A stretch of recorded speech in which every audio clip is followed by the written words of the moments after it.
அல்லேலூயா. எபேசியருக்கு நிருபம் 6ஆம் அதிகாரம் 17வது வசனம் சொல்லுகிறது, இரட்சண்யம் என்னும் தலைச்சீராவையும் தேவ வசனமாகிய ஆவியின் பட்டயத்தையும் எடுத்துக்கொள்ளுங்கள் அப்படின்னு. சமீபமாக கொஞ்ச நாளில் இந்த எபேசியருக்கு நிருபத்தில் இந்த சர்வாயுதம் அப்படிங்கிறதான ஒரு காரியத்தை ஆண்டவர் பேசுகிறார். 13வது வசனம், ஆகையால் தீங்கு நாளிலே அவைகளை நீங்கள் எதிர்க்கவும் சகலத்தையும் செய்து முடித்தவர்களாய் நிற்கவும் திராணி உள்ளவர்களாகும்படிக்கு தேவனுடைய சர்வ ஆயுதத்தையும் எடுத்துக்கொள்ளுங்கள் அப்படின்னு இருக்கு. காரணம் என்னென்னா, நம்முடைய கடைசி காலமாக இருக்கிறபடினாலே பிசாசு எவனை விழுங்கலாமோ என்று வகை தேடி சுற்றி திரிகிற காலம். அநேக இடங்களில் ஆவிக்குரிய விதத்தில் போராட்டமும் அதே நேரத்தில் உபதேச போராட்டமும் நிறையா இருக்குது. ஸ்பிரிச்சுவலாக நம்ம அதான் பவுல் சொல்கிறதுக்கு முந்தின வசனத்தில், மாம்சத்தோடு இரத்தத்தோடும் அல்ல, துரைத்தனங்களோடும் அதிகாரங்களோடும் பிரபஞ்சத்தின் அந்தகார லோகாதிபதிகளோடும் வானமண்டலங்களில் உள்ள பொல்லாத ஆவிகளின் சேனைகளோடும் நமக்கு போராட்டம் உண்டு. நமக்கு பல நேரங்களில் நாம் கண்ணுக்கு முன்னாடி நடக்கிற போராட்டத்தை தான் பெரிய போராட்டமாக நம்ம பார்க்குறோம். அதாவது ஃபினான்ஷியல் போராட்டமாக இருக்கட்டும், அல்லது பலவீனமாக இருக்கட்டும், அல்லது வீடுகளில் வரக்கூடிய பிரச்சனைகளாக இருக்கட்டும், இதை தான் நம்ம யோசிக்கிறோம். ஆனால் இதுக்கு பின்னாடி இன்னொன்று இருக்குது, ஸ்பிரிச்சுவல் போராட்டம்.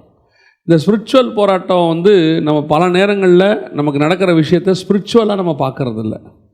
இதுக்கு பின்னாடி என்ன காரணம், எதனால் இப்படி நடக்குது அப்படின்னு நம்ம பார்க்குறதில்ல. பொதுவாக பிசாசினுடைய தந்திரம் என்ன அப்படின்னு கேட்டிங்கன்னு சொன்னால், நம்மக்கிட்ட இருக்கிற பலகீனத்தை அவனுடைய ஸ்பிரிச்சுவல் காரியங்களை வச்சு நம்மளை தாக்குவான். உதாரணமாக நாங்கள் பொதுவாக பேசுகிற ஒரு விஷயம் என்னென்னா, இப்போது வேகமாக நம்ம வந்துக்கிட்டு இருக்கோம், ரிட்டன் வீட்டுக்கு வந்துக்கிட்டு இருக்கோம்னு வச்சுக்கோங்களேன். கொஞ்சம் நம்ம எங்கேயாவது ஒரு இடத்துல சட்டத்தை மீறுற மாதிரி இருந்தால் போதும், அதை வச்சு பிசாசு நம்மளை என்ன செஞ்சிருவோம், எதையாவது ஒன்று பண்ணிடுவோம். இப்போ ஒரு நைட்டில் பொதுவாக ட்ராவல் பண்ணக்கூடாது. ஏன்னா ஆண்டவருடைய இதுபடி ஒரு மனுஷன் நைட்டில் தூங்க தான் செய்யணும்.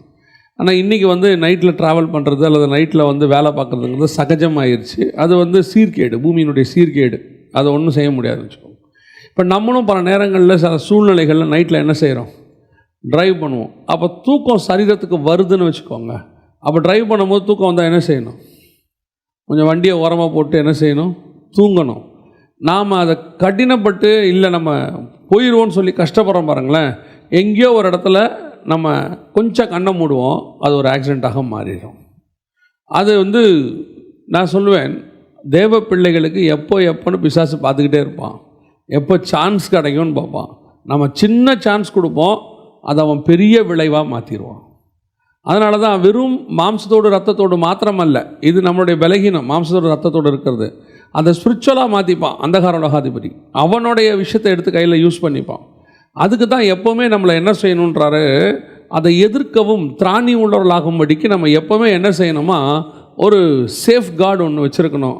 இங்கிலீஷில் ஆர்மர் ஆஃப் காட் அப்படின்னு சொல்லுவாங்க. அதை அப்படியே முழு சர்வாயுதத்தையும் போட்டு நம்மளை என்ன செய்யணுமா, பத்திரமாக வச்சுக்கணும். தலை முதல் கால் வரைக்கும் அப்படி பத்திரமாக வச்சுக்கணும் அப்படின்னு சொல்லி. பல நேரங்களில் இங்கே தான் நம்ம மிஸ்டேக் பண்ணுவோம். என்ன மிஸ்டேக் பண்ணுவோம், நம்மக்கிட்ட இருக்க அந்த ஸ்பிரிச்சுவல் வாரை பற்றி நம்ம யோசிக்க மாட்டோம். நாம் அந்த வாருக்கு போய் எப்படி நிற்போம்னா, தாவீது மாதிரியே தான் நிற்போம். எப்போவும் பெரும் கூழாங்கல்லோட போய் நிற்போம். அந்த ஸ்பிரிச்சுவல் வார கூழாங்கல்ல தாவீது ஜெயிச்சதனோ உண்மை தான். ஆனால் லைஃப் லாங் தாவீது கூழாங்கல்லோடையே போகல. புரிஞ்சுக்கிட்டீங்கன்னா நான் சொல்கிறது, எப்போவுமே தாவீது என்ன முடிவு பண்ணிட்டாரு, நமக்கு கூழாங்கல் போதும், கோலியாத்தையே அடிச்சிட்டோம், இதுக்கப்புறம் யார் இருக்கிறா பார்த்துக்கலாம் வாங்க அப்படின்னு சொல்லிட்டு ஒவ்வொரு மாதமும் 2 லோடு கூழாங்கல் ஆர்டர் பண்ணி எல்லா கூழாங்கல் கையில் வச்சுக்கோங்க, இனிமேட் நம்ம என்ன செய்ய போகிறோம், ஒவ்வொருத்தரும் கூழாங்கல் அடிப்பது எப்படி அரசாங்கத்தின் மூலமாக உங்களுக்கு சொல்லிக் கொடுக்கப்படும் அப்படின்லாம் சொல்லலை. அது ஒரு காலம். அதுக்கப்புறம் அவர் கத்தியில் தான் சண்டை போட்டார். பட்டயத்தில் ஒரு ராஜாக்கள் எப்படி சண்டை போடுவாங்களோ அப்படி தான் அவர் சண்டை போட்டார். அவரே தான் சொல்கிறாரு, எனக்கு இந்த மாதிரி பட்டயத்தை எடுத்து பழக்கம் இல்லைன்னு சொல்கிறாரு.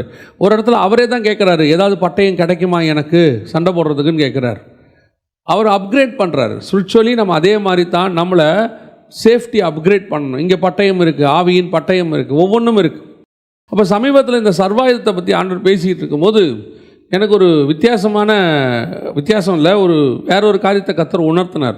எதை பற்றி அப்படின்னு கேட்டிங்கன்னு சொன்னால், பொதுவாக அந்த சர்வாயுதத்தை தரித்து கொள்ளும் போது எதை பற்றி எடுப்பாங்க அப்படின்னு கேட்டிங்கன்னா, ஆரோனை பற்றி எடுப்பாங்க. ஆரோனுடைய தலைப்பாகை, ஆரோனுடைய வஸ்திரம், ஆரோனுடைய பாதரட்சை, அப்புறம் ஆரோன் கையில் உள்ள கோல், இப்படி ஒவ்வொன்றத்தையும் எடுப்பாங்க. எடுத்து கம்பேர் பண்ணுவாங்க. இந்த புதிய ஏற்பாட்டுடைய ஊழியக்காரனுடைய ஆர்மர் ஆஃப் காடுக்கும் பழைய ஏற்பாட்டில் உள்ள ஊழியக்காரனுக்கும் உள்ள கம்பேரிசன் எடுப்பாங்க. ஆனால் இதை படிச்சுக்கிட்டு இருக்கும்போது எனக்கு ஆண்டவர் திடீர்னு ஒரு ஆளை ஞாபகப்படுத்தினார். 1 சாமுவேலின் புஸ்தகம் 17ஆம் அதிகாரத்தில் ஆண்டவர் மிக முக்கியமாக ஒரு ஆளை பற்றி சொல்கிறார். யாரை பற்றி அப்படின்னு கேட்டிங்கன்னு சொன்னால் கோலியாத்தை பற்றி. கோலியாத்தை பற்றி சொல்லும் போது, இந்த கோலியாத்தை பற்றி நம்ம நிறைய விஷயங்கள் பொதுவாக ஜஸ்ட் ஒரு சண்டே கிளாஸ் கதை மாதிரி படிச்சுட்டு போயிடுவோம். ஆனால் அதுதான் தாவீதுடைய யுத்தத்தின் ஆரம்பம், ஃபஸ்ட்டு யுத்தம். அபிகாயில் சொல்லும் போது தாவீது என்ன சொல்லுவாங்க, நீர் கர்த்தருடைய யுத்தத்தை நடத்துகிறவராமே அப்படின்னு கேட்பாங்க. அப்போ தாவீது பண்ண ஒவ்வொரு யுத்தமும் என்ன யுத்தம்? கர்த்தருடைய யுத்தம். அது ஒரு பீரியடில் தான் தாவீதுக்கு தெரிய வருது, அபிகாலுக்கு அந்த வெளிப்பாடு இருக்குது. ஆனால் தாவீது பண்ண முதல் யுத்தத்திலிருந்தே கர்த்தருடைய யுத்தம் தான். ஃபஸ்ட்டு யுத்தமே கர்த்தருடைய யுத்தம் தான். அந்த ஃபஸ்ட்டு யுத்தம் எதுன்னு கேட்டிங்கன்னா கோலியாத்தோட செஞ்சது. அந்த யுத்தத்தில் அவர் கல் எடுத்ததுக்கு ஒரு காரணம் இருக்குது, 5 கூழாங்கல் எடுத்ததுக்கு ஒரு காரணம் இருக்குது, ஆற்றங்கரை ஓரத்துலேருந்து எடுத்ததுக்கு ஒரு காரணம் இருக்குது. இப்படி ஒவ்வொன்றும் இருக்குது. இது ஒரு தனி செய்தியாகவே நம்ம எடுக்க முடியும். அப்படி இருக்கும்போது இந்த கோலியாத்தோடைய காரியங்கள் அத்தனையும் பார்த்திங்கன்னா பிசாசினுடைய காரியத்துக்கு ஒப்புமையாக இருக்கும். உதாரணமாக அவனை தலையில் தான் அடித்தான் தாவீது இல்லையா? கல் எடுத்து அடித்து தலையில் அடித்தார். அடித்த உடனே அவன் தலையில் விழுந்தான். ஆனால் உடனடியாக அவன் சாகவில்லை. அதே மாதிரி தான் ஆண்டவர் இப்போ பிசாசின் தலையை என்ன பண்ணியிருக்கிறாரு? நசுக்கி இருக்கிறாரு. ஆனால் இன்னும் பிசாசு என்ன ஆகலை, முடிவுக்கு வரல. ஒரு காலம் வரும், பிசாசை பிடிச்சி ஆண்டவர் நரகத்தில் தள்ளுவார். 20ஆம் அதிகாரம் வெளிப்படுத்தின விசேஷத்தில் அப்போ தான் அவனுக்கு ஒரு முடிவு வரும். ஸோ அந்த இடைப்பட்ட காலத்தில் தான் நம்ம இருக்கிறோம். அதே மாதிரி தான் கோலியாத்துக்கும் தாவீதுக்கும் உள்ளதான அந்த யுத்தம் இயேசு கிறிஸ்துவுக்கும் பிசாசுக்குமான யுத்தம். அதில் பார்த்தீங்கன்னா அவன் 5 கல் எடுப்பான், ஒன்றில் தான் அடிச்சிருப்பான். ஒரு கல் தான் கோலியாத்து விழுந்திருப்பார். ஆனால் மிச்சம் 4 கல் அவனுடைய இதில் இருக்கும். இது ஆண்டவர் என்ன கம்பேர் பண்ணுறாரு அப்படின்னு கேட்டிங்கன்னு சொன்னால், இப்போது நேபுகாத் நேச்சார் ஒரு சிலையை பார்க்குறாரு பாருங்களேன். அந்த சிலையில் பார்த்தீங்கன்னு சொன்னால் 5 விதமான உலோகம் இருக்கும். தங்கம், வெள்ளி, அப்புறம் வெண்கலம், இரும்பு, அப்புறம் களிமண், இரும்பு களிமண், இந்த 5 இருக்கும். இவன் எடுத்த 5 கல்லுக்கான சமானம். முதல் கல் தலையில் அடிச்சிட்டான். நீங்கள் அந்த நேபுகாத் நேச்சாருடைய சிலையில் அந்த சொப்பனத்தில் நீங்கள் பார்த்தீங்கன்னா 2ஆம் அதிகாரத்தில் வசனம் சொல்லும், கையால் பெயர்க்கப்படாத ஒரு கல் அந்த சிலையின் காலிலே மோதியதுன்னு இருக்கும். இப்போ தாவீது அடித்த கல் இருக்குதுல கூழாங்கல், அது கையால் பெயர்க்கப்படாத கல். கூழாங்கல் யாரும் செய்ய மாட்டாங்க, அது தானாக உருவாகி கையால் பெயர்க்கப்படாமல் மலையிலேருந்து உண்டாகி வரக்கூடியது. அந்த கையால் பெயர்க்கப்படாத கல் தாவீது அடித்தது தலையில். மிச்சம் 4 கல் இருக்கணும். அடுத்த 4 பார்த்தீங்கன்னா 4 சாம்ராஜ்யம் இருக்கும். அதாவது மேதிய பெர்ஷிய சாம்ராஜ்யம், அதாவது வெள்ளி இருக்கும். அடுத்து வெண்கலம் கிரேக்க சாம்ராஜ்யம், அடுத்து இரும்பு ரோம சாம்ராஜ்யம், அடுத்து இரும்பு களிமண்ணும், அடுத்து 4 இருக்கும். அந்த 4 கல் தான் அவன் அடைப்பைக்குள்ளே இருக்கும். அந்த 5ஆவது கல் தான் அவன் எடுத்து அடித்தது. அதாவது நேபுகாத் நேச்சார் கண்ட சொப்பனத்தில் வந்தது. இது அதுக்கான ஒரு ஒத்துமை. ஸோ அப்போது கோலியாத்துக்கும் இந்த நேபுகாத் நேச்சார் கண்ட சொப்பனத்துக்கும் பிசாசுக்கும் இயேசு கிறிஸ்துவுக்குமான மிக முக்கியமான ஒரு கனெக்ஷன் அதுக்குள்ளே இருக்குது. அதான் தாவீதோடைய யுத்தமும் கர்த்தருடைய யுத்தமும் ஒன்று. ஸோ இப்போ இந்த கோலியாத்தை பார்க்கும் பொழுது அதில் இந்த ஆர்மர் ஆஃப் காட் நம்ம பார்க்குறோம் இல்லையா? எப்படி நம்ம இப்போ தேவனுடைய பிள்ளைகளுக்கு கர்த்தர் ஒரு சர்வாயுதத்தை தரிச்சிருக்கிறாரோ, அதே மாதிரி கோலியாத்து கையிலையும் ஒரு சர்வாயுதம் இருக்குது. நீங்கள் அதை பாருங்கள். 1 சாமுவேலின் புஸ்தகம் 17ஆம் அதிகாரத்தில் 5வது வசனத்துலேருந்து வாசிங்க. அவன் தன் தலையின் மேல் வெண்கலச் சீராவை போட்டு ஒரு போர்க்கவசம் தரித்து கொண்டிருப்பான். அந்த கவசத்தின் நிறை 5000 சேக்கலான வெண்கலமாயிருக்கும். அவன் தன் கால்களிலே வெண்கல கவசத்தையும் தன் தோள்களின் மேல் வெண்கல கேடகத்தையும் தரித்திருப்பான். இதில் நல்லா கவனிச்சு பார்த்தீங்கன்னா அவன் தலையிலையும் ஒரு தலையின் மேல் வெண்கல சீராவை போட்டுன்னு இருக்கும். இங்கே நீங்கள் இப்போ நம்ம வாட்ச வசனத்தில் பார்த்தீங்கன்னா ரட்சண்யம் என்னும் தலைச்சீராவையும் அப்படின்னு இருக்கும். இந்த இடத்துல பார்த்தீங்கன்னா அடுத்து அவன் கால்களிலே வெண்கல கவசம்னு இருக்கும். இந்த இடத்துல பார்த்தீங்கன்னு சொன்னால் நீதி என்னும் மார்க்கவசத்தை தரித்தவர்களாய் அப்படின்னு இருக்கும். ஒவ்வொன்றும் இந்த இடத்துல நீங்கள் பார்த்தீங்கன்னு சொன்னால் அவன் தலையின் மேல் வெண்கல சீரா போர்க்கவசம் தரித்து கொண்டிருப்பான். அதான் நீதி என்னும் போர்க்கவசம். கவசத்தின் மேல் அடுத்து அவன் கால்களிலே வெண்கல கவசம், அடுத்து தான் பாதரட்சை இங்கே இருக்கும். அடுத்து வெண்கல கேடகத்தை பிடித்திருப்பான். இங்கே பார்த்தீங்கன்னா விசுவாசம் என்னும் கேடகத்தை பிடித்திருப்பான். எல்லாம் அப்படியே ரெண்டும் அப்படியே ஒரே சேர இருக்கும். இது ரெண்டுத்தையும் நீங்கள் பார்த்தீங்கன்னு சொன்னால், அதாவது இதோடைய அர்த்தம் என்னென்னா, எப்படி ஆண்டவர் நமக்கு ஒரு சர்வாயுதத்தை தரித்து நம்மளை பத்திரமா பார்த்துக்கிறாரோ, அதே மாதிரி பிசாசுக்கிட்டையும் ஒன்று இருக்குது. எப்போவுமே பிசாசுக்கிட்ட ஒரு மாடல் இருக்கும். நம்ம மாடல் வச்சுருப்போம் பிசாசு. ஆனால் இதில் என்னென்னா, இவங்ககிட்ட இருந்தது எல்லாமே வெண்கலம். நமக்கும் பிசாசுக்கும் என்ன வித்தியாசம்? நம்மளது பார்த்திங்கன்னா எல்லாமே கோல்டு இருக்கும். பைபிளில் ஆசாரிப்பு கூடாரத்துக்குள்ளே எல்லாமே பார்த்திங்கன்னு சொன்னால் எப்படி இருக்கும்? கோல்டில் தான் இருக்கும். அல்லது ஆலயத்துக்குள்ளே, தேவனுடைய ஆலயத்துக்குள்ளே பார்த்திங்கன்னா, சாலமோன் ஆலயத்தில் எல்லாமே பார்த்திங்கன்னா தங்கம் தான் இருக்கும். உள்ளுக்குள்ளே பரிசுத்த ஸ்தலத்தில், மகா பரிசுத்த ஸ்தலத்தில் எல்லாம் வெளியே தான் வெண்கலம் இருக்கும். இங்கே நீங்கள் பார்த்தீங்கன்னா பிசாசுக்கு எல்லாமே எப்படி இருக்கும்? வெண்கலம் இருக்கும். இதில் கூட இன்னொரு ஆவிக்குரிய சத்தியம் இருக்குது. 1 ராஜாக்கள் 14:26-27 வாசி. கர்த்தருடைய ஆலயத்தின் பொக்கிஷங்களையும் ராஜாவுடைய அரமனையின் பொக்கிஷங்களையும் சாலமோன் செய்வித்த பொன் பரிசைகள் ஆகிய சகலத்தையும் எடுத்துக்கொண்டு போய்விட்டான். அவைகளுக்கு பதிலாக ராஜாவாகிய ரெகோபெயாம் வெண்கல பரிசைகளை செய்வித்து, நல்லா கவனிச்சுக்கொள்ளுங்க, அந்த ஆலயத்துக்குள்ள இருந்தது எல்லாமே என்னது? தங்கம். சாலமோன் செஞ்சது எல்லாம் பரிசுத்த ஆவியில் மூடப்பட்டது, மகிமை, அதுக்கான அடையாளம் அது. ஆனால் இப்போது இந்த பாத்திரங்கள் எல்லாம் யார் எடுத்துகிட்டு போயிட்டாங்க? எதிரிகள் எடுத்துகிட்டு போயிட்டாங்க. ஒரு காலகட்டத்தில் பார்த்தீங்கன்னா இப்போ எடுத்துகிட்டு போயிட்டாங்க. இவரே ரெகோபெயாமே என்ன பண்ணுறாருன்னா, வேறு வழி இல்லாமல் கப்பம் கட்டுறாரு. ஆனால் ஜனங்களுக்கு தெரியக்கூடாது எல்லாத்தையும் கொடுத்துட்டோன்னு. அதனால் அதுக்கு என்ன பண்ணுறாரு? அதே மாதிரி வெண்கலத்தில் ஒன்று செய்கிறாரு. வெண்கலத்தில் செஞ்சு முன்னாடி வச்சிடுறாரு. தூரத்தில் இருந்து பார்த்தா அது எப்படி தெரியும்? தங்க மாதிரி தெரியும். இந்த மாடல் தான் இப்போ நமக்கு அந்த உமா கோல்டும்பாங்க. இப்போ நீங்கள் தங்கத்துக்கு பதிலாக போட்டுட்டு போகிறீங்களே, இதெல்லாம் எங்கே உருவாச்சுன்னா அங்கே உருவானது தான். பார்க்கறதுக்கு தூரத்தில் பார்க்கறதுக்கு தங்க மாதிரியே இருக்கும்.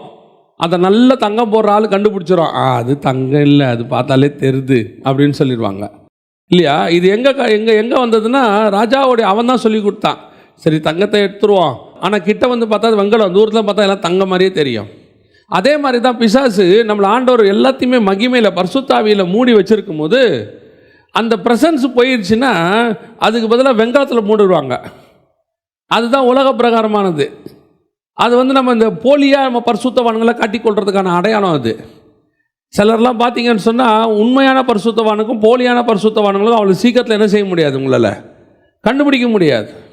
அதே மாதிரி தான் இப்போ நமக்கு ஒரு ஆண்டவர் தலைச்சீரா ஒன்று வச்சுருக்கிறாரு. அந்த தலைச்சீராக பேர் ரட்சிப்பு எனும் தலைச்சீரா, ரட்சணிய தலைச்சீரா. அதே நேரத்தில் இன்னொரு தலைச்சீராவும் இருக்கு, வெண்கல தலைச்சீரா. யாருக்கிட்ட இருக்குது? பிசாசுக்கிட்ட இருக்குது, கோலியாத்துக்கிட்ட இருக்குது.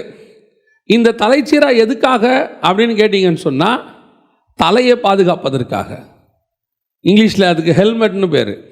நம்ம ஹெல்மெட்டுக்கு இது பாருங்கள், இப்போ போட்டு போகிறோமே, அந்த ஹெல்மெட்டோடைய பூர்வீகம் அங்கே இருக்கு. தலையை பாதுகாக்கிறதுக்காக வச்சது ஹெல்மெட்.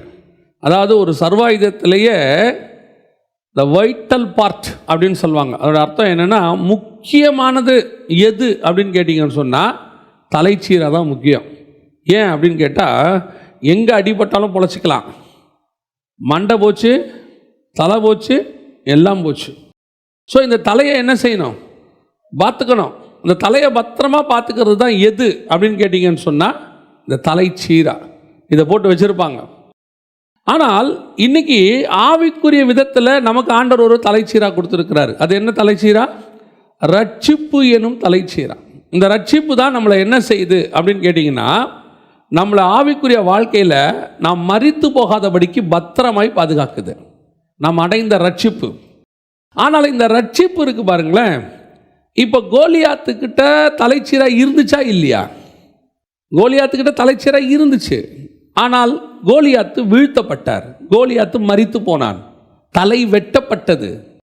ரட்சிக்கப்பட்டிருக்கிறோம். இன்னைக்கு ஒரு புது உபதேசம் உலகத்தில் இருக்குது, உங்களுக்கு தெரியுமான்னு தெரியல. நித்திய ரட்சிப்பு அப்படின்னு ஒன்று, ஒரு புது உபதேசம். புது உபதேசமாக இல்லை, அது பழைய உபதேசம். இப்போ புதுசாக எடுத்து ரொம்ப பேசிகிட்டு இருக்கிறாங்க. நித்திய ரட்சிப்பு அப்படின்னு சொல்லி வாசிங்க, அந்த வசனத்தை வாசிங்க, உங்களுக்கு தெரியும்னு நினைக்கிறேன். பிலிப்பியருக்கு எழுதின நிருபம் 2ஆம் அதிகாரம் 12வது வசனம் வாசிங்க. ஆதலால் எனக்கு பிரியமானவர்களே, நீங்கள் எப்பொழுதும் கீழ்ப்படுகிறபடியே நான் உங்களுக்கு சமீபமாக இருக்கும் பொழுது மாத்திரமல்ல, நான் தூரமாயிருக்கிற இப்பொழுதும் அதிக பயத்தோடும் நடுக்கத்தோடும் உங்கள் ரட்சிப்பு நிறைவேற பிரயாசப்படுங்கள்.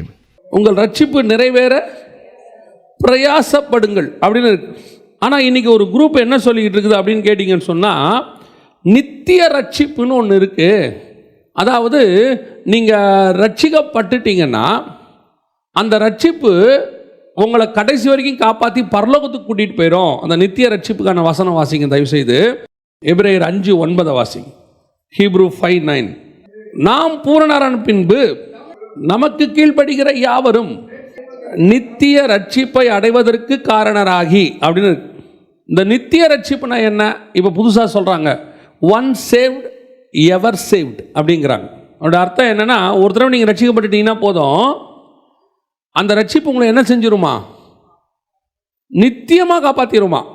அதனுடைய விளைவு உபதேசம் இப்போ எந்த அளவுக்கு போயிடுச்சுன்னா, நீ ரட்சிக்கப்பட்டு ஒருவேளை பாவம் செஞ்சாலும் கர்த்தர் உன்னை என்ன செய்ய மாட்டார், விடமாட்டார். உன்னை எப்படியும் பரலோகத்துக்கு என்ன பண்ணிடுவார், கூட்டிகிட்டு போயிடுவார். ஒருவேளை ஒரு ஊழியக்காரர் உத்தரவாதம்லாம் கொடுக்குறாரு, ஒருவேளை உன்னை விடாட்டி நீ என்ன கூப்பிடு, நான் வந்து உன்னை உள்ளே கூட்டிகிட்டு போகிறேன். ஏன்னு சொன்னால் அந்த மாதிரி தான் எழுதியிருக்கிறாரு, நித்திய ரட்சிப்பு எழுதியிருக்கிறாரு. So ever saved don't worry அப்படிங்கிறாங்க. இல்லை இல்லை இல்லை, இது போய் ரட்சிப்பின் என்னும் தலைச்சீராக இருந்தாலும் கூட நீ மரித்து போவதற்கு வாய்ப்பு இருக்கிறது. அது எப்படிங்க நித்திய ரட்சிப்புன்னு இருக்குது?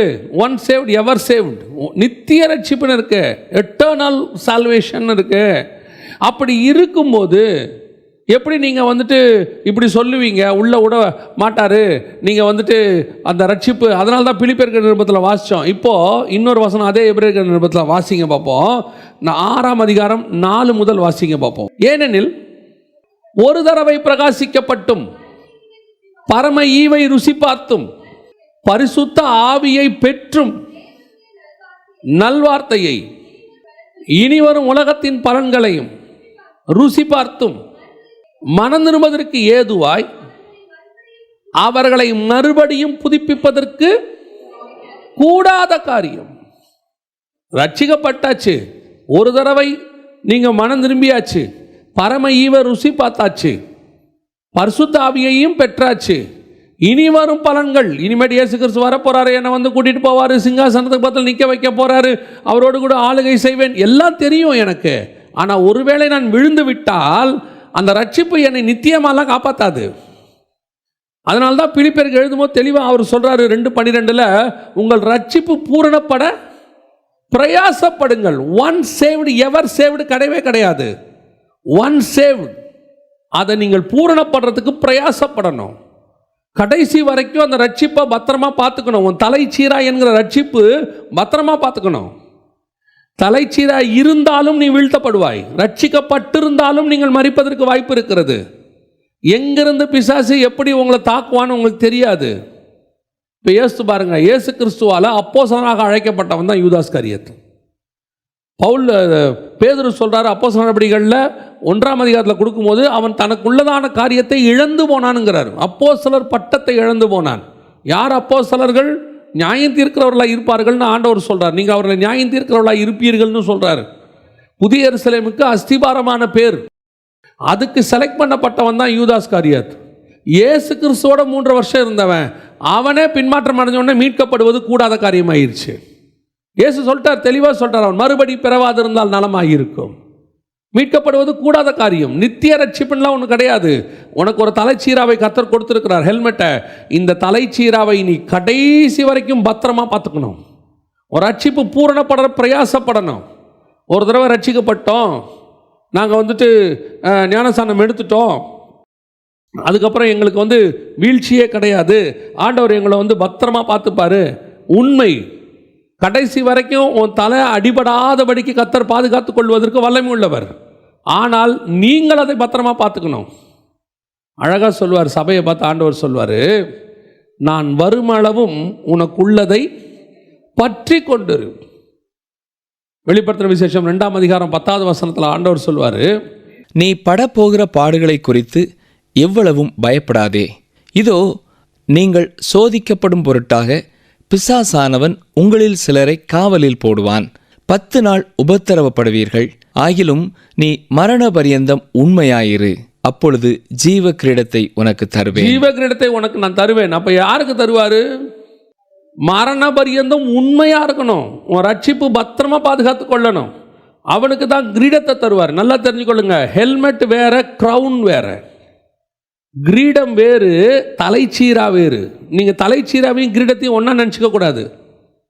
தலைச்சீராவின் கிரீடத்தை என்ன செய்யக்கூடாது? ஒன்றா நினச்சிக்க கூடாது. தலைச்சீரா என்பது போர் சேவகன் போட்டிருப்பது, ஆர்மர் ஆஃப் காட், ஒரு ஆர்மியில் இருக்கிறவன் போடுறது. கிரீடம் என்பது அந்த போரில் வெற்றி பெறுவனுக்கு கொடுக்கப்படுவது. போர் செய்யும் போது போட்டிருக்கிறதுக்கு பேர் தலைச்சீரா, வெற்றி பெறுகிறவனுக்கு கொடுப்பது தான் க்ரௌன். அப்போ அந்த போரில் நீ சக்ஸஸ் பண்ணாதான், முடிவு பரியந்தம் உண்மையுள்ளவனா இருந்தாங்க தான் க்ரௌன் கிடைக்கும். The helmet is different from crown. தலைச்சீராவே கிரீடம் கிடையாது. அது நீ கிரீடத்தை பெறுவதற்காக கொடுக்கப்பட்டது, பாதுகாத்துக் கொள்வது, உன் தலையை பாதுகாத்துக் கொள்வதற்காக கொடுக்கப்பட்டது. இன்னைக்கு தலைச்சீராவே இல்லை. இன்னைக்கு ரட்சிப்பின் அனுபவம் இருக்கு, ஆனால் அந்த அனுபவம் முடிவு பரியந்தம் இருக்குதா? இன்னைக்கு அதுதான் நம்ம சொல்லிக்கிட்டு இருக்கிறோம். சபைகளுக்குள்ள ஆவிக்குரிய வாழ்க்கைக்குள்ள வரீங்க, ஆவிக்குரிய வாழ்க்கைக்குள்ள வந்தவொடனே, சபைக்குள்ள வந்தோன்னா ரட்சிக்கப்பட்டு ஞானஸ்நானம் எடுத்து பரிசுத்த அபிஷேகத்தை பெற்ற பிறகு உங்களுக்கு என்ன சபையில் ஆக்டிவிட்டி? நிறைய வேலையை கத்தர் வச்சிருக்கிறாரு. ஆனால் நாம் எதை பற்றியுமே கவலைப்படுறதில்ல. நான் எப்பவும் சொல்வேன், சபை என்பது ஏதோ ஒரு மத ரீதியான இடம் கிடையாது, சடங்காச்சாரமான ஸ்தலம் கிடையாது. ஏதோ உங்களை கொண்டாந்து ஆண்டவர் வந்துட்டு ஒரு தேவ பயம் இருக்கிறதுக்காக பயமுறுத்துகிற இடம்லாம் கிடையாது. சபை என்பது நீ பரலோகத்துக்கு போகிற வரைக்கும் உனக்கு உள்ளதை பத்திரமாய் பற்றி கொள்வதற்கு உனக்கு ப்ராக்டிஸ் கொடுக்குற இடம். நீங்கள் சபையில் வந்து ஒரு காலகட்டத்துக்கு அப்புறம் வெறும் சோம்பேறிகளாக உட்கார்ந்துருக்க கூடாது. ஒன்று, வெளியே ஒர்க் பண்ணணும் ஆண்டவருக்கு, அது வேற விஷயம். ரெண்டாவது, உங்களுக்கு உள்ளதை பற்றி கொண்டிருக்கணும். சண்டை போடும் போது தலைச்சீரா என்பது ரொம்ப இம்பார்ட்டண்ட். ஒரு போர் சேவகன் தலைச்சீரா இல்லாமல் போட முடியாது. பாருங்க, தலைச்சீரா இல்லாட்டி என்ன ஆகும் பாருங்க. ஒரு சண்டை நடக்குது பைபிளில், யோவாபுக்கும் அப்சலோமுக்கும் சண்டை நடக்குது. வாசிங்க 2 சாமுவேலின் புஸ்தகம் 18ஆம் அதிகாரம் 9வது வசனம் வாசிங்க. 18வது அதிகாரம் 9வது வசனம் வாசிங்க. அப்சலோம் தாவீதின் சேவகருக்கு எதிர்ப்பட்டான். அப்சலோம் கோவேறு கழுதையின் மேல் ஏறி வரும்போது அந்த கோவேறு கழுதை சன்னல் பின்னலான ஒரு பெரிய கர்வாலி மரத்தின் கீழ் வந்ததினால் அவனுடைய தலை கர்வாலி மரத்தில் மாட்டிக்கொண்டு அவன் வானத்துக்கும் பூமிக்கும் நடுவே தொங்கினான். அவன் ஏறியிருந்த கோவேறு கழுதை அப்பாலே போயிற்று. இதுதான் ஒரு தலைச்சீரா இல்லாதவனுடைய நிலைமை. இப்போ அப்சலோம் தலையில் என்ன இல்லை? தலைச்சீரா இல்லை. அப்சலோம் யாரு? ராஜாவுடைய பையன். அப்சலோம் யாரு? நல்ல சண்டை போட தெரிஞ்சவன். அப்சலோம் யாரு? ரொம்ப அழகானவன், பழுதொன்றும் இல்லாதவன். அவனை பற்றி ஒரு வசனம் இருக்கும், தலை முதல் கால் வரைக்கும் அவனுக்கு என்ன கிடையாதான்? ஒரு குறையும் கிடையாதான். வாசிங்க 2 சாமுவேலின் புஸ்தகம் 14ஆம் அதிகாரம் 25வது வசனம் வாசிங்க. இஸ்ரவேலர் அனைவருக்குள்ளும், அப்படின்னா என்ன அர்த்தம்? சமஸ்த இஸ்ரவேலில் இருந்த அத்தனை பேருக்குள்ளையும் அப்சலோமை போல் சௌந்தரியம் உள்ளவனும் மெச்சிக்கொள்ளப்பட்டவனும் இல்லை. யோசித்து பாருங்க, அவன் எப்படி இருந்திருக்கிறான் பாருங்க. சௌந்தரியம் உள்ளவனும் மெச்சிக்கப்பட்டவனும் இல்லை, உள்ளங்கால் தொடங்கி உச்சம் தலை மட்டும் ஒரு பழுதும் இல்லையாங்க. இப்படி ஒரு ஆளெல்லாம் லைஃப்பில் பார்க்கவே முடியாது நம்மளால். ஒரு சிலருக்கு முகம் நல்லா இருக்கும், நட கேவலமாக இருக்கும். ஒரு சிலருக்கு நல்ல ஆள் பார்த்திங்கன்னா பயங்கரமாக மயில் மாதிரி இருக்கும், குரல் பார்த்திங்கன்னு சொன்னால் மயில் மாதிரியே இருக்கும். வாய் திறந்துச்சுன்னா அதுக்கப்புறம் நம்ம ஓகே ரைட் ஃபைன், அந்த மாதிரி தான். ஒவ்வொருத்தரும் எல்லாமே 100% பர்ஃபெக்ட்னு ஒருத்தரை நம்ம லைஃப்பில் என்ன செய்ய முடியாது, சொல்ல முடியாது. ஏதோ ஒரு குறை ஒன்று இருக்கும், ஏதாவது ஒன்று இருக்கும், ஒருத்தருக்கும் இருக்கும். அது தெரிஞ்சிருக்கும், தெரியாமல் இருக்கும். நம்ம தெரியாதபடிக்கு மூடிக்கிட்டுலாம் வந்து நம்ம நிற்போம் இல்லையா? அது நம்மளோட பெரிய திறமைன்னு வச்சுக்கோங்க. ஆனால் பைபிளில் ஒருத்தனை பற்றி பைபிளே சாட்சி கொடுக்குது. யாரை பற்றினா அப்சலோம் பற்றி. உள்ளங்கால் தொடங்கி உச்சந்தலை வரைக்கும் அவனுக்கு என்ன கிடையாது? பழுது கிடையாது. இதை நீங்கள் ஸ்பிரிச்சுவலி யோசித்து பாருங்கள். ராஜாவுடைய பையன், நம்ம தான் ராஜாவுடைய பையன், தாவீது ராஜாவுடைய பையன். அப்போ நாம் தாவீது ராஜா தேவனுக்கு அந்த இயேசு கிறிஸ்துவுக்கான ராஜ்யபாரத்துக்கான ஆள், அவருடைய பையன். நம்மளை ஆண்டவர் சுத்தமாக ரத்தத்தில் கழுவிட்டார். இப்போ நமக்கு பழுதொன்றும் இல்லை. அவருடைய ரத்தத்தால் நம்ம நீதிமான்கள் ஆக்கப்பட்டிருக்கிறோம். ஆண்டவர் நம்மளை வந்து இப்போது அவருடைய சாயலாய் மாற்றிட்டார். அப்போ நம்ம ரொம்ப அழகாக ஆயிட்டோம். ஸ்பிரிச்சுவலி நான் சொல்ல வரேன், வெளியே பேசலை, ஸ்பிரிச்சுவலி. ஆனால் எங்கிட்ட இருந்த ஒரே பிரச்சனை என்ன, அப்சலோம்கிட்ட இருந்த ஒரே பிரச்சனை என்ன, என் தலையில் என்னுடைய ரட்சிப்பு என்னும் தலைச்சீராவை நான் போட்டுக்கொள்ளவில்லை. என்னுடைய சேஃப்கார்டு என்கிட்ட இல்லாமல் இருந்துச்சு. அதனுடைய விளைவு என்ன, ஒரு மரத்தில் என் தலை மாட்டி, கர்வாலி மரத்தில் மாட்டி வானத்துக்கும் பூமிக்கும் நடுவில் தொங்கி கொண்டு இருந்தான். அவனுக்கு வானமும் கிடைக்கல, பூமியும் கிடைக்கல. இது யாருடைய சுபாவம் தெரியுமா? பிசாசுடைய சுபாவம், பிசாசுடைய நிலை. ஆண்டவர் என்ன பண்ணார்? பிசாசை சபிச்சு கீழே தள்ளினார். எங்கே வந்தான்? வானத்தில் இன்னொரு இடத்துக்கு வந்திருக்கிறான். அதான் வானமண்டலத்தின் பொல்லாத சேனை. அவனுக்கு ஒரு நாள் பூமியிலையும் இடம் இல்லை. கத்தரிப்பு அவன் தலையை நசுக்கிட்டாரு. இங்கேயும் இடம் இல்லை, பரலோகத்திலையும் அவனுக்கு இடம் இல்லை. இவன் ரெண்டுத்துக்கும் நடுவில் தொங்கிக்கிட்டு இருக்கிறான், ரெண்டுத்துக்கும் நடுவில் தொங்குறான். இந்த நிலைமையில தான் அப்சலோம் இருக்கிறான். இந்த நிலைமையில தான் நிறைய ஆவிக்குரிய வாழ்க்கை இருக்குது. உங்கள் ரட்சிப்பு பூரணப்பட்டிருக்குதா? உங்கள் ரட்சிப்பு பூரணப்படுறதை விட உங்கள் ரட்சிப்பு பத்திரமா பாதுகாத்து கொண்டு இருக்குதா? தலைச்சீராக இருக்குதா? என்னைக்காவது செக் பண்ணியிருக்குதுங்களா? இன்றைக்கி நாம் ரட்சிக்கப்பட்டுட்டோம், பாஸ்டன்ஸ். நான் ரட்சிக்கப்பட்டு 10 வருஷம் ஆச்சுங்க, நான் ரட்சிக்கப்பட்டு 20 வருஷம் ஆச்சுங்க. எஸ், ஆனால் அந்த ரட்சிப்பு இன்னும் ட்ராவலில் இருக்குதா? தலைச்சீராக இன்னும் தலைமையில் இருந்துக்கிட்டே இருக்குதா? ரட்சிக்கப்பட்டது உண்மை, ஆனால் ரட்சிப்பு பூரணப்பட வேண்டும். அதனால தான் பவுல் சொல்றாரு, உங்கள் ரட்சிப்பு பூரணப்பட பிரயாசப்படுங்கள், இல்லைன்னா ஒரு நாள் உங்கள் தலை எங்கேயாவது மாட்டிக்கொள்ளும். கர்த்தர் நமக்கு கொடுத்திருக்கிற மிக முக்கியமானது அது சேஃப். சபைக்கு தலை இயேசு, அது வேற விஷயம். நமக்கு ஆண்டவர் ஒரு வாழ்க்கை, ஆவிக்குரிய வாழ்க்கை கொடுத்துருக்கிறார். குடும்பத்துக்கு தலை கணவன், அதே மாதிரி தான் ஒவ்வொன்றுத்துக்கும் கொடுத்துருக்கிறார். உங்ககிட்ட ஆண்டவர் சில ரட்சிப்பின் அனுபவத்தை கொடுத்துருக்கிறார். அது பூரணப்படணும்னு பாருங்கள். உங்கள் தலைச்சீராக கரெக்டாக இருக்கான்னு பாருங்கள். நம்ம நினச்சிட்டு இருக்கிறோம் என் தலையில் தலைச்சீராக இருக்குதுன்னு. பல நேரத்தில் தலைச்சீராகவே இல்லை. நிறைய பேருக்கு ஓடிட்டே இருக்கிறான். ஓடுற வேகத்தில் அவனுக்கு என்ன இல்லை? தலையில் தலைச்சீராக இல்லை. ஒரு போர் சேவகன் என்றால் கண்டிப்பாக தலைச்சீராக உன் தலை மேலே இருக்கணும். ஏன்னா நீங்கள் நானும் ஆவிக்குரிய போராட்டத்தை பண்ணிக்கிட்டு இருக்கிறோம். 2 தீமோத்தேயு 2ஆம் அதிகாரம் 3ஆம் வசனத்தில் சொல்லும்போது நல்ல போர் சேவகனாய் தீங்கு அனுபவின்றார். அப்போ நமக்கு ஆண்டவர் வந்து போர் சேவகன் வேலை கொடுத்துருக்கார். Spiritual warfare, we are the warriors. அதனால தான் பவுல் சொல்கிறார், we are the more than the conquerors. எல்லா இடங்களிலும் எங்களை அவர் என்ன செய்ய பண்ணுகிறார்? வெற்றி சிறக்க பண்ணுகிறார். இந்த வெற்றி சிறக்க பண்ணுகிற ஒவ்வொரு போர் சேவகன் தலையிலையும் கண்டிப்பாக தலைச்சீராக இருக்கணும். தோத்து போகிற கோலியாத்தின் தலையிலேயே தலைச்சீராக இருக்குமானால் ஜெயிக்க போகிற உங்கள் தலையிலும் என் தலையிலும் எவ்வளோ கண்டிப்பாக அந்த தலைச்சீராக ரட்சிப்பின் அனுபவம் இருக்கணும். உங்கள் ரட்சிப்பை என்றைக்காவது கொஞ்சமாவது சோதித்து பார்த்துருக்குறீங்களா? இன்னும் நாம் கர்த்தரோட தான் நடந்துக்கிட்டு இருக்கிறோமா? அந்த ரட்சிப்பு நம்மளை இன்னும் காப்பாற்றிக்கிட்டு தான் இருக்குதா? அதுதான் ரொம்ப முக்கியம். ரட்சண்யம் என்னும் தலைச்சீரா. தாவீது சொல்கிறாரு, ஒரு பாவம் செஞ்ச உடனே 51ஆம் சங்கீதத்தில் உங்களுடைய ரட்சண்ய சந்தோஷத்தை என்னை விட்டு எடுக்காமலும். அதான் என் தலைச்சீராக போனதுக்கான அடையாளம். சந்தோஷம் போயிடும். அப்சலோமுக்கு பயங்கர சந்தோஷம் இருந்துச்சு. அப்பாவை ஜெயிச்சிட்டோம், அப்பாவை ஓட விட்டுட்டோம், தாவீதை ஓட விட்டுட்டோம், இனி நம்ம தான்.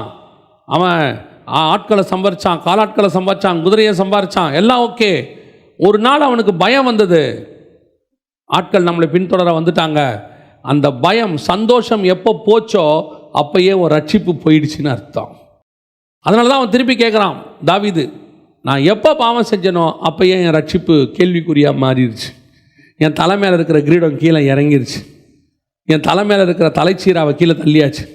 நான் அப்படியே ட்ராவல் பண்ணிகிட்டு இருக்கிறேன், குதிரை மேலே ஓடிட்டு இருக்கிறேன் அப்சலோம் மாதிரி. என் தலை மேலே தலைச்சீரா இல்லாதே எனக்கு ஒரு பெரிய விஷயமா தெரில. ஏன்? எனக்கு குதிரை இருக்குது, நான் பாட்டு ஓடிட்டே இருக்குதேன். ஒரு இடத்துல என்னை துரத்த ஆரம்பிச்சிட்டாங்க, பயம் வந்துருச்சு. நான் தலைச்சீராவை மட்டும் கரெக்டாக போட்டிருந்தேன்னா என் தலை என்ன செய்யாது?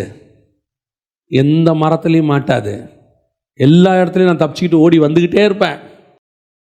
எது நமக்கு மேன்மையாக கருதுகிறோமோ அதுவே நம்ம வீழ்ச்சிக்கு காரணமாகவும் மாறும். அப்சலோமுக்கு எது தெரியுமா பெரிய ப்ளஸ் பாயிண்ட்டு? அவன் தலைமுடி தான் ப்ளஸ் பாயிண்ட். அதே 2 சாமுவேலின் புஸ்தகம் 14ஆம் அதிகாரம் 26வது வசனம் வாசிங்க. அவன் தன் தலைமயிர் தனக்கு பாரமாய் இருப்பதினால் வருஷாந்தரம் சிரைத்துக் கொள்ளுவான். சிரைக்கும் போது அவன் தலைமயிர் ராஜாவுடைய நிறையின்படி 200 சேக்கல் நிறையாயிருக்கும். எத்தனை கிலோ தெரியுமா உங்களுக்கு? கிட்டத்தட்ட 2.25 கிலோ. தலை முடியோட வெயிட் எவ்வளவு?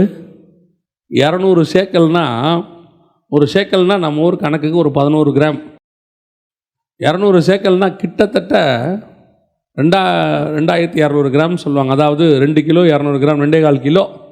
முடி வெயிட் எவ்வளோ இருந்துச்சா? தலைக்கு மேலே 2.25 கிலோ முடி. அவ்வளவு முடி வளருமா? யோசித்து பாருங்கள். இன்றைக்கி லேடிஸ் எல்லாம் எண்ணெயை தடவி ஏதாவது வளருமா, கொஞ்சமாவது நீளுமா, கொஞ்சமாவது கண்ணுக்கு முன்னாடி வருமானு எட்டி பார்க்குறோம். அது வரவே மாட்டேங்குது இல்லை? அது சுட்டியாக இருக்குதுன்னு போய் ஸ்ட்ரைட்னிங்லாம் பண்ணி விட்டு எவ்வளோ நீட்டினாலும் அது அதுக்கு மேலே ஒரு ஜானுக்கு மேலே வளரவே மாட்டேங்குது. அவன் முடி எவ்வளோ இருந்துச்சான்? 2.25 கிலோ இருந்துச்சான். 200 சேக்கல். அதுதான் அவனுக்கு மகிமை பாருங்க, அது அவனுக்கு பெருமை. ஆனால் அதுதான் ஒரு நாள் வீழ்ச்சிக்கு காரணமாக மாச்சு. உனக்கு ஆண்டவர் கொடுத்துருக்கிற மகிமை இருக்கு, நிறைய காரியங்களை கர்த்தர் கொடுத்துருக்கிறாரு. நீ நல்லா பாடுவ, நல்லா பேசுவ, நல்லா இசை வாசிப்ப, உனக்கு நிறைய திறமைகள் கொடுத்துருக்கு. ஆனால் இது அத்தனையும் உன் ரட்சிப்பினால் மூடப்பட்டிருக்க வேண்டும்.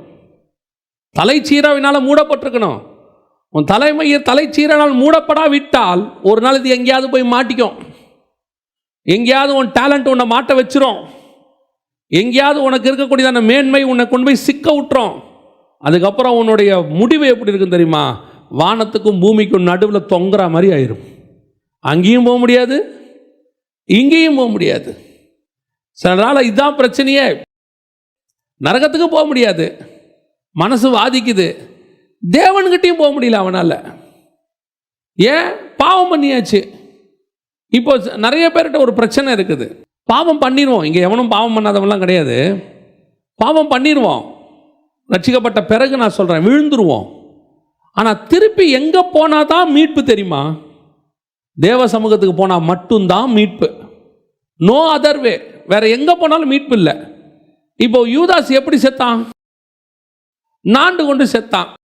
தூக்கு போட்டு மாட்டி வானத்துக்கு பூமிக்கு நடுவில் தொங்கினான். ஏன் அவன் தொங்கினான் தெரியுமா? அவன் போன இடம் ராங் பிளேஸ். ஒரு நாள் ராத்திரியில் 2 பேரும் தப்பு பண்ணுறாங்க. யூதாஸும் பண்ணுறாரு, பேதுருவும் பண்ணுறாரு. யூதாஸ் காட்டி கொடுத்தாரு, பேதுரு மறுதளிச்சாரு, சபிச்சாரு, சத்தியம் பண்ணாரு, எல்லாம் செஞ்சாரு. ஆனால் யூதாஸ் எங்கே போனான்? அதை சரி பண்ணுறதுக்கு ஆசாரியர்கிட்ட போனான். ஆனால் பேதுரு எங்கே போனார்? சரி பண்ணுறதுக்கு இயேசுகிட்ட போனார். ஆமாம், நான் மறுதளிச்சிட்டேன், நான் சத்தியம் பண்ணிட்டேன், நான் திட்டேன், சபிச்சிட்டேன், தேவனையே சபிச்சிட்டேன். ஆனாலும் என்னை மீட்கிற இடம் ஒன்று இருக்கிறது. என் தலைச்சீராவை நான் ரெடி பண்ணுறதுக்கு ஒரே ஒரு இடம் தான் இருக்குது. அது தேவனுடைய சமூகம் மட்டும்தான். அங்கே போனால் தான் சரி பண்ண முடியும், இல்லைன்னா சரி பண்ண முடியாது. பல நேரத்தில் நாம் சுயமாக சரி பண்ணுறதுக்கு ரெடி பண்ணுறோம். எனக்கு ஆண்டவர் என் லைஃப்பில் சொல்லி கொடுத்த ஒரே ஒரு மிக முக்கியமான விஷயம் அவ்வளோதான். என்ன தெரியுமா? வீழாதவன் ஒருத்தன் கிடையவே கிடையாது. ஆனால் தேவ சமூகத்துக்கு ஓடிடு. அடித்தாலும் மட்டமாய் அடித்து உன்னை பத்திரமாய் பாதுகாக்கிற ஒரே ஒரு தேவன் உண்டு. அவர் தான். என்ன பாவத்திலிருந்து தூக்கி எடுத்துருவார். ஆனால் அடிப்பார், உதப்பார், கட்டுவார், காயப்படுத்துவார், திருப்பி அவரே கட்டு போடுவார், எல்லாம் செய்வார். ஆனால் அவர் கையில் இருக்கிற பிரம்பு என் தகப்பன் கையில் இருக்கிற பிரம்புக்கு சமானம். அது எதிரியின் கையில் இருக்கிற பிரம்புக்கு சமானம் கிடையாது. அது என்னை கொல்லவே கொள்ளாது.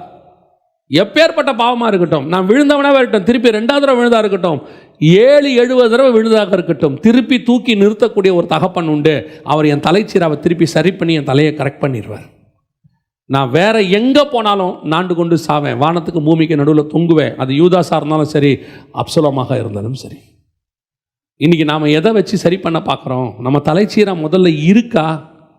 அப்சலோம் தலையில் தலைச்சீரா இல்லை. எப்போ யூதாஸ் இயேசுவை விட்டு வெளியே போனானோ வசனம் சொல்லுது, சாத்தான் அவனுக்குள் புகுந்தான். தலைச்சீரா போயிடுச்சு, ரட்சிப்பு போயிடுச்சு. அவ்வளோதான், கதை முடிஞ்சு. பிசாசு உள்ளே வந்துடும். அதனால தான் நான் எப்பவும் சொல்வேன், எனக்கு தெரிஞ்சவங்ககிட்டலாம் நான் ஒரு வார்த்தை எப்பவும் சொல்லுவேன், அவங்க என்ன வேணாலும் தப்பு பண்ணிட்டு போட்டோம், என்ன வேணாலும் தப்பு பண்ணட்டும், நீங்கள் அதற்கு எதிர்மறை செய்யவே செய்யாதீங்க. ஏன் தெரியுமா? அவன் நரகத்துக்கு போக ரெடியாக இருக்கான், நாம் போக ரெடியாக இல்லை. அவனுக்கு சரிசமாக இறங்கிட்டோம், அவன் நம்மளையும் சேர்த்து கூட்டிகிட்டு போயிடுவான். கூடுமான வரைக்கும் அவனை விட்டு ஒதுங்கிடணும், இயேசுக்கிட்ட ஓடிடணும். பல நேரங்களில் பிசாசு நம்மளை அப்படியே வெளியே இருந்து ஆளை வச்சு கூப்பிடும், வா வா வா வா வா அப்படியே கூப்பிடும். நாமளும் நீயா நானெல்லாம் பார்த்துருவோம். நம்ம அவங்கள ஜெயிக்க நமக்கு ஒரு சந்தோஷம் வருதில்ல, பிசாசுக்கு ரொம்ப சந்தோஷமாக இருக்கும். பேசுகிறா நல்லா பேசு, பட்டீர்னு நமக்கு ஒரு கெட்ட வார்த்தை வாயில் வந்துடும் பாருங்க. பிசாசு பட்ட வந்தாம்ல, இதுக்குத்தான் அவனை கூட்டிகிட்டு வர சொன்னேன் அப்படிமா பேசினவுடனே நமக்கு ஒரு வாதம் வரும் பாருங்க இருதயத்தில். அழகாக நம்மளை அப்படியே ஒரு தேங்காய் பதியை வச்சு கூட்டிகிட்டு போயிட்டானே பிசாசு, நம்மளை சிக்க விட்டானே. ஆண்டவர் சொல்வார், இதுக்கு தான் வெளியே போவாத என்ன, எப்படி இரு, காது கேளாதவனை போல இரு. அதான் நான் எப்போவும் சொல்வேன், அப்படியே இந்த தலைச்சீராவை கையில் பிடிச்சிக்கிட்டு எந்த கருவாளி மரத்துலையும் மாட்டிடக்கூடாது. அது முடியை பிடிச்சி ஜிம்பறதுக்கு ரெடியாக நிற்கும், தலையை மட்டும் கொடுத்துடாதீங்க. தலை மேலே தலைச்சீராவை போட்டுக்குங்க, பத்திரமா வச்சுக்குங்க, எப்படியாவது ஓடி போயிருங்க. அதுதான் நல்லதும் கூட. இல்லாவிட்டால் அவங்களுக்கு நஷ்டம் கிடையாது, நமக்கு தான் நஷ்டம். நம்மளை பேச வைக்கிறவனுக்கு எந்த நஷ்டமும் கிடையாது. அது பிசாசு, அது கோலியாத்து. கோலியாத்துக்கு என்ன நஷ்டம் சொல்லுங்கள், என்ன நஷ்டம்? ஆனால் தாவீதுக்கு நஷ்டம் இருக்குது, அப்சலோமுக்கு நஷ்டம் இருக்குது. ஏன்னா நம்ம தேவனுடைய ஏரியாவுக்குள்ளே இருக்கிறோம். இன்றைக்கி நிறைய பேர் தலைச்சீராவை இல்லாமல் வானத்துக்கும் பூமிக்கும் தொங்குற இடத்துல இருக்கிறோம். சரி பண்ணுறதுக்கு தேவ சமூகம் தான் கரெக்ட். இன்னும் ஒரே ஒரு காரியம், அதை நான் சொல்லிட்டு முடிக்கிறேன். இப்போ தலைச்சீரா இருக்குது, அப்சலோமுக்கு தலைச்சீரா இல்லை. ஆனால் கோலியாத்துக்கு தலைச்சீரா இருக்கு. அப்படியும் விழுந்து போனான். இப்போ என்ன பிரச்சனை அப்படின்னு கேட்டிங்கன்னா, தலைச்சீரா இருக்கு, ஆனால் அந்த தலைச்சீரால பாதுகாப்பு இல்லாத ஒரு இடம் இருக்கு. ரட்சிப்பு இருக்கு, ஆனால் அவன் ரட்சிப்பின் அனுபவத்தில் கூட ஒரு இடத்துல கொஞ்சம் வீக்காக இருக்கான். எந்த இடம் தெரியுமா கோலியாத்துக்கு வீக்கான இடம்? நெற்றி. அவன் நெத்தி மட்டும் வெளியே தெரியுது. மார்க்கவசம் போட்டான், காலை கவசத்தில் போட்டுட்டான், பாதரட்சை போட்டாச்சு, கையில் கேடகம் நிற்கிது, எந்த ஈட்டியும் அடிக்க முடியாது, எல்லாம் இருக்கு, டோட்டலி ஃபுல்லி கவர்ட். ஆனால் ஒரே ஒரு அன்சேஃபான பிளேஸ் இருக்கு. எங்கே இருக்குது அன்சேஃப் பிளேஸு? இது நான் படிக்கும்போது ஆண்டவர் எனக்கு சொல்லிக் கொடுத்தது, அவ்வளோதான். நான் எப்பவும் சொல்லுவேன், எனக்கு என்ன ஆண்டவர் சொல்லிக் கொடுக்குறாரோ அதை தான் நான் சொல்லுவேன். இதுக்கு வேறு அர்த்தம் யாராவது வச்சுருப்பாங்க, எனக்கு தெரியாது. எனக்கு ஆண்டவர் சொல்லிக் கொடுத்தா சொல்கிறேன். இந்த அன்சேஃபான பிளேஸ் எது இருக்குன்னு கேட்டிங்கன்னா அவன் நெத்தி தான் இருக்குது. ஆனால் உங்களுக்கு எனக்கும் அந்த இடம் அன்சேஃப் கிடையாது, அதுவும் சேஃபாக தான் இருக்கணும். கோலியாத்துக்கு தான் அந்த இடம் அன்சேஃப், அதுதான் அவனுக்கு பாதுகாப்பு இல்லாத இடம். ஆனால் உங்களுக்கு எனக்கும் என்ன இருக்குது? அங்கேயும் ஒரு பாதுகாப்பு இருக்குது. என்ன பாதுகாப்பு? அதுதான் ஆண்டவர் நமக்கு தெளிவாக, ரொம்ப தெளிவாக சொல்கிறார். வாசிங்க, உபாகமத்தின் புஸ்தகம் 6ஆம் அதிகாரம் 6 முதல் 8 வசனங்களை வாசிங்க. இன்று நான் உனக்கு கட்டளையிடுகிற இந்த வார்த்தைகள் உன் இருதயத்தில் இருக்க கடவது. நீ அவைகளை உன் பிள்ளைகளுக்கு கருத்தாய் போதித்து, நீ உன் வீட்டில் உட்கார்ந்திருக்கிற போதும், வழியில் நடக்கிற போதும், படுத்துக் கொள்கிற போதும், எழுந்திருக்கிற போதும் அவைகளை குறித்து பேசி, அவைகளை உன் கையின் மேல் அடையாளமாக கட்டிக்கொள்வாயாக. அவைகள் உன் கண்களுக்கு நடுவே ஞாபக குறியாய் இருக்க கடவுது. அவைகள் உன் கண்களுக்கு நடுவே ஞாபக குறியாக இருக்க கடவுது. இப்போ நமக்கு ரட்சிப்பு இருக்குது, ஆண்டவர் ரட்சித்துட்டாரு, ரட்சிப்பின் தலைச்சீராக இருக்கு. ஆனால் கர்த்தர் சொன்ன கட்டளைகள் தான் உன் கண்களுக்கு நடுவே, சிந்தனையில் எப்பவும் இருக்கணும், கண்களுக்கு நடுவே இருக்கணும். அவனுக்கு இந்த இடத்துல காலி, அவனுக்கு கர்த்தருடைய கட்டளை இல்லை, கர்த்தருடைய வசனம் இல்லை, கர்த்தர் சொன்ன காரியங்கள் அவன் சிந்தனைக்குள்ளே இல்லை. அதனால் இந்த இடத்துல அடித்தான். அவன் எது வீக்கஸ்ட் பார்ட்டுன்னு பார்க்குறான். உங்களுக்கு எனக்கு இந்த இடம் வீக்கஸ்ட் பார்ட்டாக இருக்கக்கூடாது. இந்த இடத்துல என்ன இருக்கணும்? கண்களுக்கு நடுவே என்ன இருக்கணும்? நெத்தியில் எப்பவும் கர்த்தருடைய வசனம் இருந்து கொண்டே இருக்கணும். அவர் என்ன சொன்னாருங்கிறத தியானிச்சுக்கிட்டே இருக்கணும். அதனால தான் எப்பவும் ஆண்டவர் திருப்பி திருப்பி சொல்வார், இரவும் பகலும் கர்த்தருடைய வேதத்தில் தியானமாக இருக்கிற மனுஷன் பாக்கியவான்.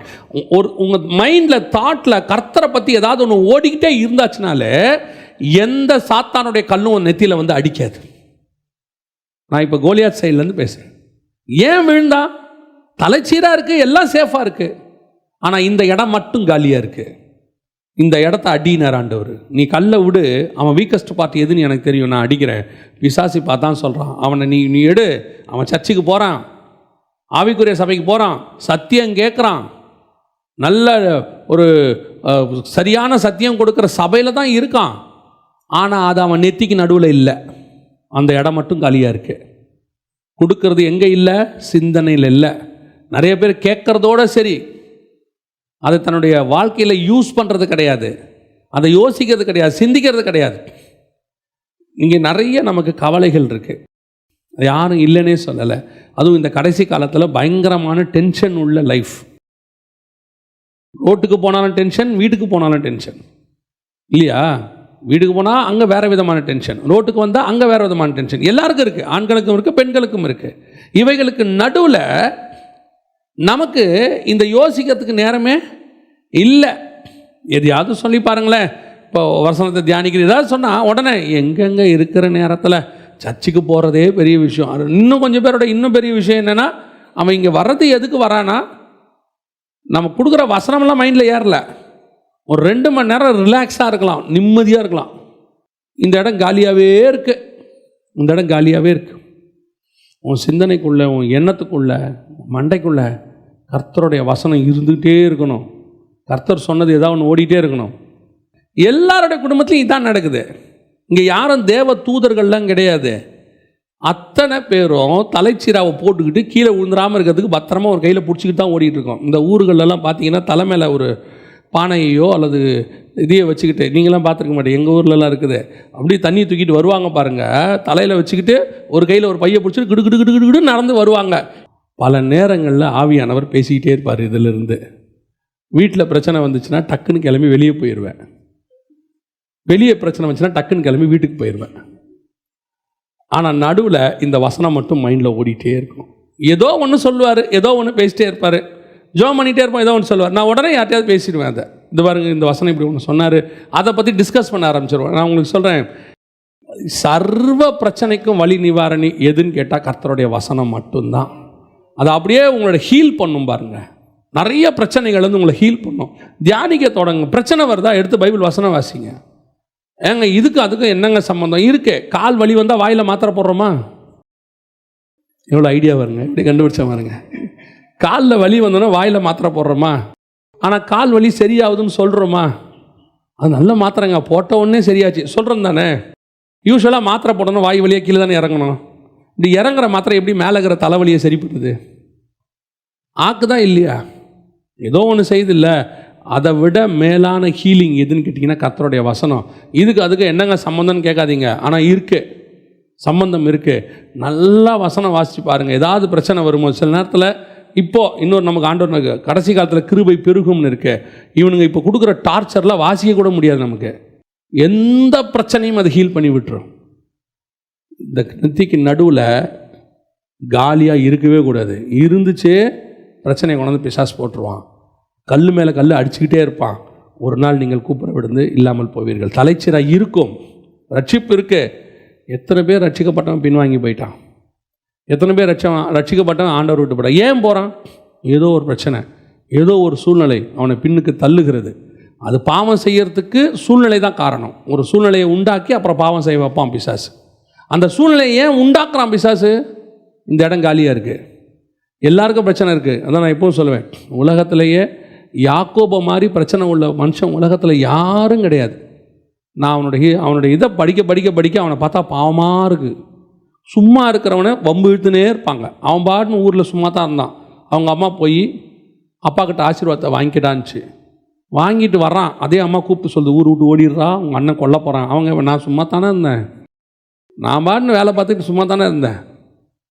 பல நேரங்களில் யாக்கோபு எடுத்துகிட்டு பார்க்கும்போது அங்கே போனால் மாமா வீட்டில் பிரச்சனை, அங்கேருந்து தப்பிச்சு ஓடி வந்தால் துரத்தினே வரான் அவன். அப்புறம் ஆண்டவர் தலையிட்டு அவங்ககிட்ட ஒன்று பார்த்து பேசு அப்படின்னு. சரி, நான் அங்கேருந்து வந்தால் பசங்க 2 பேர் போய் அந்த இன்னொரு தேசத்தில் போய் அந்த ஆளை வெட்டி போட்டுடுறாங்க. அங்கேருந்து பயந்துக்கிட்டு அவன் இன்னொரு இடத்துக்கு ஓடுறான். போனால் ஏசா எதிரில் வரான். அவனுக்கு பயந்துக்கிட்டு அங்கே நைட்டு ஃபுல்லாக தூக்கம் இல்லை. யோசிச்சு பாருங்க, அப்படியே நம்மளை மாதிரியே இருக்கும். நாளைக்கு காலையில் பிரச்சனை, நைட்டு ஃபுல்லாக தூக்கமே இல்லை அவனுக்கு. திருப்பி அங்கேருந்து பிரச்சனையாகி வந்தா இங்கே யோசேப்பை விற்றுட்டானுங்க. அந்த பிரச்சனை போகிறதுக்குள்ளே பென்யமீனை தூக்கிட்டு போயிட்டான் யோசேப்பு. இப்படி அங்கேருந்து அங்கே போகிறான். வாழ்நாள் எல்லாம் பிரச்சனை, பயந்து பயந்து பயந்து பயந்து ஓடி. ஆனால் யாக்கோப மாதிரி ப்ராஃபஸி சொன்னவன் எவனுமே கிடையாது. The best prophet. 49:1 சொல்லணும் ஆதியாகமத்தில், கூடி வாருங்கள் கடைசி நாட்களில் உங்களுக்கு நேரிடுகிறதை அறிவிப்பேன். எப்பேற்பட்ட ப்ராஃபட் பாருங்க. இவ்வளோ பிரச்சனைக்கு நடுவில் அந்த வசனம் தான் அவனை காப்பாத்துச்சு, அவனை ப்ராஃபட் ஆக்குச்சு. அதை தான் நான் உங்களுக்கு திருப்பி சொல்கிறேன். நம்ம கண்களுக்கு நடுவே கர்த்தருடைய வசனம் இருக்கணும். இது ஒன்று தான் அன்சேஃபான பிளேஸ். இந்த சிந்தனையை, இந்த இடத்த எப்போவுமே கர்த்தரை வச்சு ஃபில் பண்ணிக்கணும். எப்போ நம்ம இங்கிலீஷில் ஒரு சும்மா ஒரு ப்ராவர்ப் சொல்லுவாங்க, உங்களுக்கு தெரியும் நினைக்கிறேன். Idle mind is the devil's workshop அப்படின்னு சொல்லுவாங்க. நீ சும்மா இருந்த இந்த இடத்த பிசாசு கல் வச்சு அடிச்சிருவான். ஏதாவது ஒன்று வச்சு அடிப்பான், இல்லை பிரச்சனை வச்சு அடிப்பான், இல்லை சோதனை வச்சு அடிப்பான், இல்லை தேவையில்லாத தாட்ஸ் ஒன்று கொடுத்துக்கிட்டே இருப்பான், இல்லை எதிர்கால பயத்தை கொடுப்பான். என்ன பண்ண போகிற, என்ன ஆகும், உன் பொண்ணை எப்படி கல்யாணம் பண்ணி கொடுப்ப, பொண்ணுக்கு 2 வயசு தான் இருக்கும். பிசாசு கொண்டாந்து மைண்டில் போட்டுருவான், அப்படி சிந்தனையில் கொண்டாந்து போட்டுருவான். என்ன பண்ண போகிற, உன் பொண்ணுக்கு என்ன பண்ண போகிற, உன் பின்னாடி எதிர்காலம் எங்கே, நடுத்தரில் நிற்பேன்பான். இப்போ தான் நமக்கு 30 வயசே ஆகிருக்கும். அவன் பேசுகிறது 60 வருஷம், 60 வயசு கழிச்சு. தூக்கி இந்த இடத்த தேவனால் நிரப்புங்க. இந்த இடத்த கண்களுக்கு நடுவே கர்த்தருடைய கட்டளைகளை கொண்டு வாங்க, கற்பனைகளை கொண்டு வாங்க, கர்த்தருடைய வசனத்தை தியானிக்க தொடுங்க. நாளை தினத்தை பற்றி கூட யோசிக்காதீங்க. நான் சொல்லுவேன், நாளை தினத்தை கர்த்தர் பார்த்துக் கொள்வார். இன்னைக்கு நடத்தின தேவன் நாளைக்கும் நடத்துவார். உன் முடிவு பரியந்தம் அவர் நடத்துவார். ஆனால் உன் தலைச்சீராக மட்டும் கரெக்டாக இருக்கணும். அதை மட்டும் பத்திரமா போட்டுக்க. கண்களுக்கு நடுவே கர்த்தருடைய வசனத்தை நிறுத்துங்க. அவர் கட்டளைகளை யோசிங்க, தியானிங்க, இரவும் பகலும் தியானிங்க. கர்த்தர் ஒரு நாளும் நம்ம விடவே மாட்டார். அல்லேலூயா. ஜெபம் பண்ணுவோம். நம்ம எல்லாரும் தேவ சமூகத்தில், கர்த்தருடைய சமூகத்தில் எழுந்திரிச்சு நிற்போம். எல்லாரும் கண்களை மூடுவோம். ஆண்டவர்கிட்ட ஒரே ஒரு ஜெபத்தை நம்ம இந்த காலை வேளையில் செய்ய போகிறோம். ஆண்டவரே, நம்முடைய ரட்சிப்பினும் தலைச்சீரா என்னை விட்டு போகவே கூடாது. ஆண்டவரே, ஒரு நாள் அதை என்னை விட்டு நீங்கவே கூடாது. தகப்பனே, அதை நான் பத்திரமா பார்த்துக்கணும். நீங்கள் சொல்லியிருக்கிறீங்க, நான் வரும் பொழுதும் உனக்கு உள்ளதை பற்றி கொண்டுருன்னு சொன்ன. நான் வரும் அளவும் உனக்குள்ளதை பற்றி கொண்டுரு. நீங்கள் இந்த தலைச்சீராவை கரெக்டாக வச்சுருந்தீங்கன்னா ஒரு நாள் கர்த்தர் ஜீவ கிரீடத்தை உனக்கு தருவார். இதே தலைச்சீராக இருக்கிற இடத்துல தலைச்சீராவை எடுத்துட்டு அந்த இடத்துல கர்த்தர் கிரீடத்தை, ஜீவ கிரீடத்தை வச்சிருவார். உனக்கு ஜீவ கிரீடத்தை தந்து வாங்கி கர்த்தர்கிட்ட வாங்கி தர போகிறது என்னமோ இந்த தலைச்சீரா தான். ஒப்பு கொடுப்போமா தேவ சமூகத்தில்? என் ரட்சண்ய தலைச்சீரா. ஆண்டவரே, என் ரட்சிப்பை நான் பூரணப்பட, பிலிப்பியருக்கு பவுல் சொன்னது போல, உங்கள் ரட்சிப்பு பூரணப்பட பிரயாசப்படுங்கள். நல்லா தெரிஞ்சுக்கொள்ளுங்க. இந்த நித்திய ரட்சிப்பு என்பதற்கான அர்த்தத்தை புரியாமல் நிறைய பேர் உங்களை வழிவிலக பண்ணுவாங்க. உங்கள் ரட்சிப்பு நித்திய ரட்சிப்பாக பூரணப்படணும்னா நீங்கள் பிரயாசப்பட்டு அதை பத்திரமா பார்த்துக்கணும். நீங்கள் தான் பிரயாசப்படணும். வீழ்ச்சி வரும், சில நேரத்தில் பாவம் வரும், கர்த்தருக்கு விரோதமான காரியங்களை சிந்திச்சிருவோம், கர்த்தருக்கு விரோதமான காரியங்களை பார்த்துருவோம், சில நேரங்களில் கர்த்தருக்கு விரோதமான காரியங்களை செஞ்சிடுவோம், சில நேரத்தில் விழுந்துடுவோம். ஆனால் அப்சலோம் மாதிரி கீழே விழுந்து எழுந்திருக்கும் போது என் தலையில் தலைச்சீராக இல்லாமல் இருக்கக்கூடாது. எடுத்த உடனே முதல்ல என் தலைச்சீராவை எடுத்து மாட்டிக்கணும். என் ரட்சிப்பை கன்ஃபார்ம் பண்ணிக்கணும். அந்த சந்தோஷம் இருக்கான்னு செக் பண்ணிக்கணும். உணர்த்தப்பட்ட உடனே தாவீது ஓடி போய் அதை செக் பண்ணுறாரு. ஆண்டவர்கிட்ட கேட்குறாரு, உங்களுடைய ரட்சணிய சந்தோஷத்தை என்னை விட்டு எடுத்துடாதீங்கப்பா, அதுதான் ரொம்ப முக்கியம். நீ இதை மட்டும் பத்திரமா பிடிச்சிக்கிட்டு ஓடுங்க. உன் தலைச்சீரா உன்னை காப்பாற்றிரும். உன் தலை எந்த கருவாளி மரத்துலையும் மாட்டாது. பிரச்சனை வரும், ஆனால் மாட்டாது. கடைசியாய் உன் கண்களுக்கு நடுவே கர்த்தருடைய வசனம், கட்டளை எப்பொழுதும் இருந்துச்சுன்னா எந்த கல்லும் உன் நெத்தியில் வந்து மோதாது. நம்ம ஜெபம் பண்ண போகிறோம். கரங்களை ஆண்டவருக்கு நேராக உயர்த்தி, எங்கள் சர்வ வல்லமை உள்ள தகப்பனே, எங்களுக்கு கொடுத்துருக்கிற இந்த ரட்சிப்பின் வாழ்க்கைக்காக ஸ்தோத்திரம். யாருக்கும் கிடைக்காத ஸ்லாக்கியத்தை எங்களுக்கு கொடுத்துருக்குறீங்க ஆண்டவரே. ஆனால் இதை நாங்கள் பூரணப்பட முடிவு பரியந்தம் நாங்கள் இதில் ஓடி முடிக்க கர்த்தர் கிருபை பாராட்டுங்கப்பா. என்ன விலை கொடுத்த ஆகிலும் ஆகின்ற ஆண்டவரே, இந்த ரட்சிப்பை நாங்கள் பாதுகாத்து கொள்ள ஆண்டவரே. எல்லாம் இருந்துச்சு அப்சலோமுக்கிட்ட, தலைச்சீரா மட்டும் இல்லை. வானத்துக்கும் பூமிக்கும் நடுவில் அவன் தொங்கிட்டான். நாங்கள் என்ன விலை கொடுத்தாவது எங்கள் ஆத்துமாவை பத்திரமாய் பாதுகாத்து கொள்ள, ரட்சிப்பை நாங்கள் பாதுகாத்து கொள்ள கர்த்தர் எங்களுக்கு கிருபை பாராட்டும். மகிமையுள்ள கரத்தில் எங்களை தாழ்த்துகிறோம் எங்கள் ஆண்டவர் இயேசுவின் நாமத்தில் பிதாவே.